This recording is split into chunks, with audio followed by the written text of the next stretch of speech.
Hey folk, Jay again here from Neat. We're looking at the new firmware which has just arrived for everyone. This is version 25.2, that's the second release of 2025, and there's lots of new features, so we'll take you through those one by one.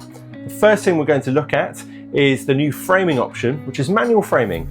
So basically, I've got a Neat Bar Pro here running Microsoft Teams rooms, and I'm going to start a call. I'm also going to stand here and actually behind the camera, and what you can see here is the bar's doing what you'd expect. It's doing auto framing, it can see me, it's going to keep me in shot, it's following me around the room. But now we have a new swipe out menu option where we can press manual framing, and as you can see, it's recalled the last setting that I did on manual framing. What I can do now, I'm going to make an adjustment to that, so we're actually going to go up, we're going to zoom in. Look, it's using that telephoto lens there. This is a really good sort of like presenter shot, or maybe me at the back of the space.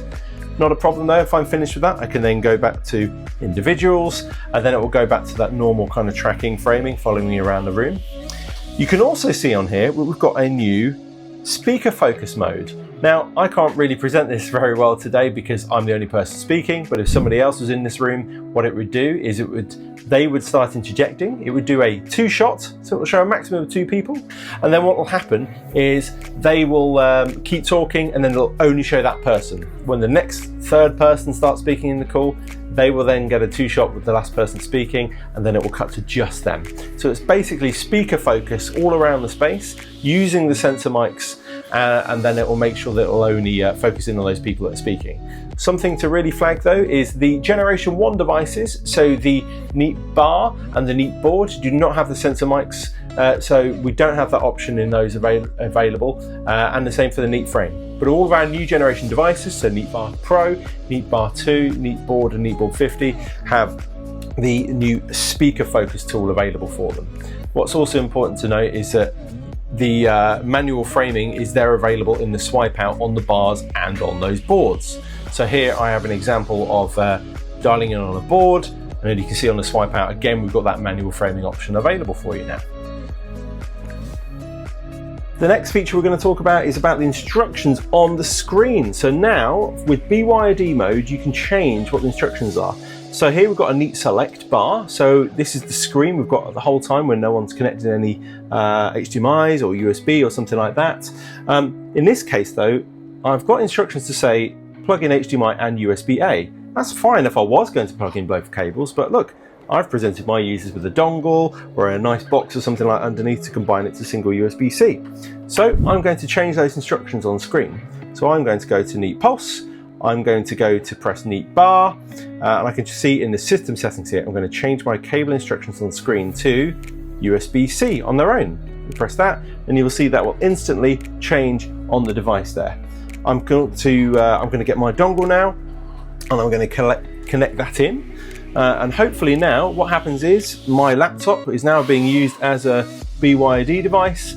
I can go in, I'm going to press new meeting in Zoom, and you can see it's going to utilize all of the cameras and all that good stuff there. So that's all ready to go, and if I then disconnect that device from my laptop, you can see instructions are back on, again just USB-C, and that's what I wanted. Let's have a look at it now on a Teams room on a board.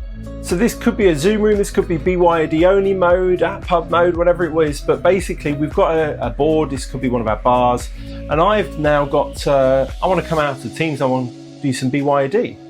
As I do the swipe out and press BYOD mode, because I've made it manual mode, you can see I've got the instructions I want there, USB-C, single connection. Say I want to have it a dual cable connection, something like that. Of course, I can change that in Neat Pulse. So I could go to Neat Pulse here, click on the board, go to system settings. I could go to cable instructions on the screen and change that to HDMI and USB-C perhaps. And you'll see that will happen instantly on the board behind me. But then say I haven't got access to Pulse, this is how we can do it on that device as well. So let's come out of BYOD mode, let's go to our system settings. This is how you do it in the Teams room this way.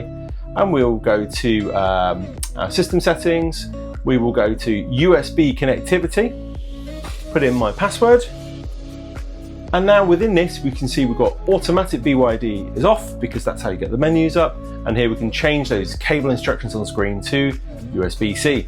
So So let's do that. Let's trigger BYOD mode, and you can see we've got the correct instructions again.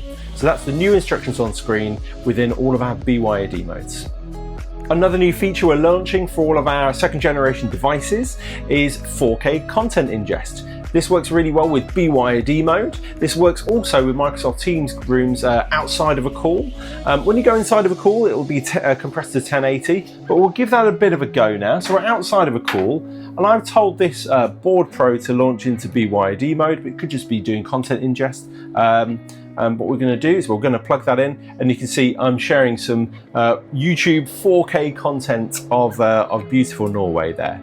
As you can see there, when I go back, I've got all my smaller icons and things. Of course, you can adjust those settings. When you do then launch into a Microsoft Teams call, we'll just compress that down into 1080. At the moment, Zoom Rooms is HD, so 1080 going in and out of calls. But basically, you have got that BYOD option available to you as well. This works with the HDMI input as well as the USB-C input for those devices that do pull that content ingest source. The next feature is all about improved framing accuracy. So the Neat Center, as you probably know, already has an algorithm in there to detect whether a person is real or not, as in it can see the screens, right, because it's a 360 camera.